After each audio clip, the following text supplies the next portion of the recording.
हरिओम. अवधूत चिंतन श्री गुरुदेव दत्त श्री स्वामी समर्थ. रिलिजियस काकू या माझ्या यूट्यूब चॅनलवर तुमचे खूप खूप स्वागत.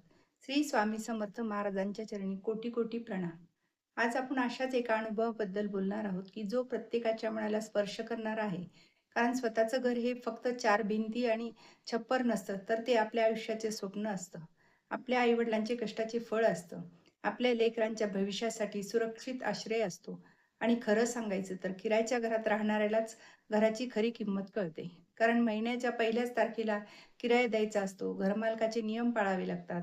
मनात कुठेतरी कायम एक हुरहुर असते की आपण कधीतरी आपलं स्वतःच्या घरात जाऊ. आणि असंच एक अनुभव स्वामी भक्तांनी माझ्यासोबत शेअर केला होता. त्यांना असं वाटलं की त्यांचं जसं स्वामींनी इच्छा पूर्ण केली तशी सगळ्यांचीच पूर्ण करो. तर बघा, त्या स्वामी भक्त 8 वर्षापासून किरायच्या घरात राहत होत्या. पती नोकरी करत होते. पगार ठीक होता, पण पैशाची बचत होत नव्हती. मुलांचे शिक्षण, घर खर्च आणि आजारपण यामुळे बचत होत नव्हती. त्यामुळे मनात घर घेण्याचा विचार आला तरी हे सगळं बाकीचा खर्च पाहून एवढे पैसे कुठून आणायचे हा विचार डोक्यात फिरत राहायचा. कर्ज घेतले तर हप्ता कसा फेडावा या विचाराने झोप लागत नव्हती. पण त्या स्वामी भक्त होत्या. रोज स्वामींचा जप करायच्या आणि एक दिवस त्यांनी असं ठरवलं की आता भीती नाही ठेवायची, आता सेवा वाढवायची आणि विश्वासात दुप्पट करायचा. त्यांनी सगळ्यात आधी एक संकल्प केला व पुढील 21 गुरुवार त्या उपवास करतील आणि प्रत्येक गुरुवारी सकाळी स्नान करून स्वामी महाराजांना पिवळ्या फुलाचा हार अर्पण करतील आणि शक्य असेल तितके म्हणजे अन्नदान करतील.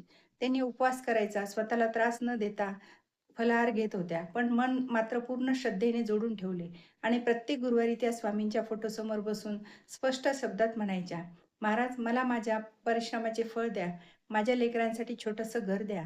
आणि एवढंच नाही तर त्यांनी एक कोरा पांढरा कागद घेतला व वरती ओम श्री गणेशाय नमः लिहिलं आणि त्याखाली श्री स्वामी समर्थ लिहिलं. आणि असं मग अगदी वर्तमान काळात लिहिलं की मी अमुक ठिकाणी माझ्या स्वतःच्या घरात आनंदाने राहत आहे. माझ्या घरात दिवाळी साजरी करत आहे.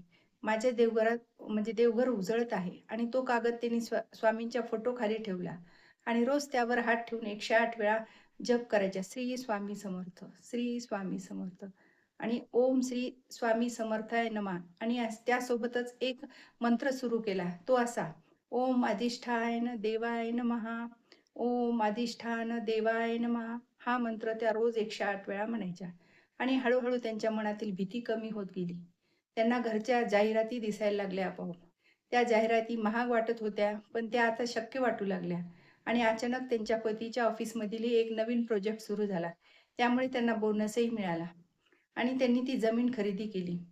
त्यांनी सांगितले की हे योगायोगाच्या गोष्टी आहेत आणि ती आपोआपच योगायोगाने गोष्ट घडली. आम्हाला स्पष्ट जाणवलं की स्वामी महाराज मार्ग तयार करत आहेत. मग त्यांनी मालकीतून किमान ₹100 बाजूला काढून ठेवले व ते मंदिरात दान करू लागल्या. त्यांना वाटायचे की आपण खूप घेतो स्वामींकडनं, खूप आपण मिळवून घेतो, पण आपण काही थोडंही आपल्याकडून देऊ शकत नाही.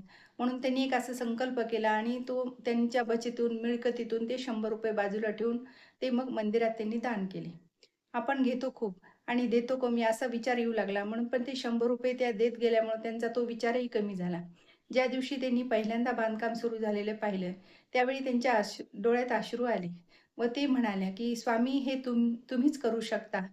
तुम्हीच माझं अशक्य ते शक्य केले." त्या म्हणाल्या, "मी फक्त स्वामींना सांगत होते. पण माझं छोटंसं का होईना, पण स्वामींना माझं हे घर सुरुवात केली आहे. हो, माझ्या स्वामी आईने मला मोठं घर बांधून दिलं. स्वामी हे घर तुमचंच आहे. आम्ही फक्त निमित्तच आहोत." अशा प्रकारे त्या ताईची इच्छा स्वामी महाराजांनी पूर्ण केली. तशी आपली सगळ्यांची इच्छा पूर्ण होत. अशीच स्वामीचरणी प्रार्थना करते. श्री स्वामी समर्थ, श्री स्वामी समर्थ. माझा जर हा व्हिडिओ तुम्हाला आवडल्यास लाईक, शेअर आणि सबस्क्राईब करायला विसरू नका.